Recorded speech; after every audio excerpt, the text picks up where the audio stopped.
Shiny pandan balls ba ang gusto mong inegosyo? Pwes, try mo ng recipe na to. Pastillas ang lasa pero makinis at makintab siya. Mamaya ituturo ko sa inyo kung paano pakintabin ito, kaya wag nyong skip itong video. Sakto lang ang tamis nito kaya hindi kayo mauumay dito. Cupcake liner ang ginamit ko kasi unti-unti siyang lumalapat sa lalagyan ko. Tapos mura pa dahil 4 na ingredients lang ang magagamit mo. Ready na ba kayong magnegosyo kahit nasa bahay lang kayo? Kung ready na kayo, tara! Intro muna tayo. Kung bago ka sa channel ko, please click the subscribe button and the notification bell icon para ma-update kayo sa susunod nating mga video. Sarap, tamis. Oh yes. Gagamit tayo ng 1 cup of powdered milk, 1/2 cup cornstarch, 1/2 can condensed pandan, at green food color. Isalin natin yung kalahating lata ng condensed pandan sa ating bowl.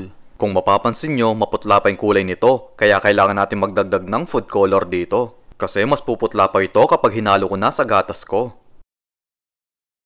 So, imix lang natin ito mabuti. Pwede din kayong gumamit ng ube flavor dito. O kaya naman yung pangkaraniwang condensed milk na lang ang gamitin nyo. So, okay na to?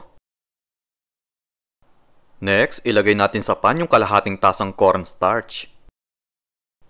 Then, sindihan na natin yung lutuan. Kailangan mahina lang ang apoy nyo para hindi masunog yung cornstarch nyo.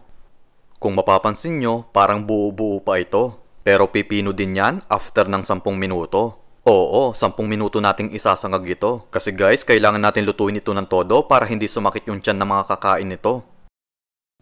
After ng 10 minuto, ganito nakapino yung cornstarch ko. Kailangan tuloy-tuloy ang paghahalo nyo.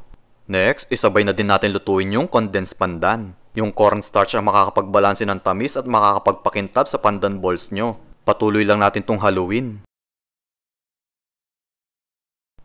Tapos magdagdag pa tayo ng condense. Guys, kaya mas murang recipe na to dahil imbis na puro gatas ang ginamit ko, naglagay ako ng cornstarch dito kaya mas marami ang magagawa nyo. Gamitan na natin ng wire whisk sa oras na to. Sinisigurado ko na maluto talaga yung cornstarch ko. Basta kailangan mahina lang ang apoy nyo at continuous ang paghalo nyo dito. So kapag medyo kumukulo na, patayin na natin yung lutuan. At para hindi ma-overcook, kailangan natin isalin agad ito sa ibang lalagyan. Kaya kung ako sa inyo, magpagawa na din kayo nito sa jowa nyo. Pero kung single kayo, magpagawa ka na lang sa sarili mo. Oh, kawawa naman siya. Pastillas na lang ang sweet sa kanya. Next, 1 tasang powdered milk ang ilalagay ko. Alam naman natin na medyo manamis-namis na to. Pero don't worry, mababalanse ang tamis niyan dahil sa cornstarch na nilagay ko. Kinamay ko na para madaling haluin ito.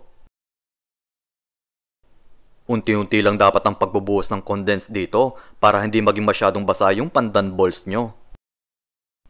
Bale, mamasahin lang natin to, kaya I suggest na naka-gloves kayo dito. Dahil yung gloves ang isa pang sekreto para maging makintab yung pandan balls nyo. Tingnan nyo naman guys, napakakunat na nito. Parang kayo. Yung iba sa inyo kapag ambagan, palaging walang pera. Pero sa live selling, puro mine ang ginagawa niya. O diba ang kintab niya?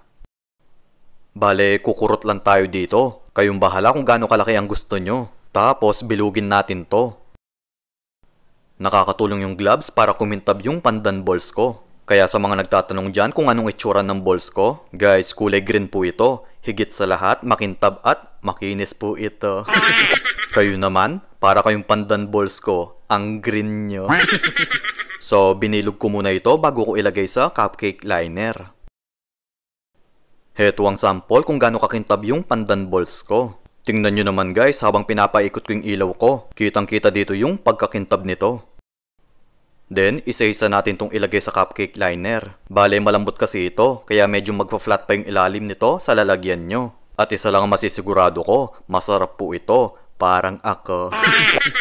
Heto ng ating shiny pandan balls. Try nyo na din ang recipe na to na pang negosyo. Kayong bahala kung magkano nyo ibebenta ito, kasi depende yan kung gaano kalaki ang pagkakabilog nyo. Hindi ako makakapagbigay ng presyo dahil magkakaiba tayo ng size na magagawa dito. Maraming salamat po sa inyong panonood. Ingat po kayo palagi and God bless. Bye-bye.